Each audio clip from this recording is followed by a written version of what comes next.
पुढची बातमी नागपुरातून। नागपुरात रात्री 2 वाजता बड्या नेत्यांची खलबत सुरू होती, कारण मुख्यमंत्री आणि एकनाथ शिंदेंमध्ये सुद्धा एक बैठक पार पडली। पालिका निवडणुका महायुती म्हणूनच लढण्यावरती या दोघांमध्ये एकमत झालंय।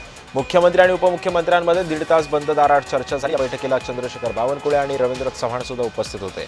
मात्र अजित पवारांची या बैठकीला दांडी बसली होती। अजित पवार स्वबळावर लढणार का आणि मुंबई ठाण्यासह संपूर्ण राज्यात महानगरपालिकेमध्ये महायुती म्हणून लढणार की भाजप शिवसेनेने एकमेकांच्या पक्षामध्ये प्रवेश न देण्यावर सुद्धा शिक्कामोर्तब केलाय। महापालिकेसाठी स्थानिक पातळीवर सुद्धा चर्चा होणार असल्याची माहिती आता सध्या समोर येते आहे।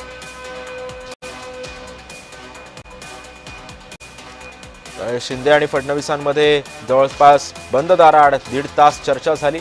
या चर्चेअंती नेमके महापालिकांच्या निवडणुकांसंदर्भात महायुती म्हणून एकत्रित लढण्याचा निर्णय एकमताने घेण्यात आला आहे।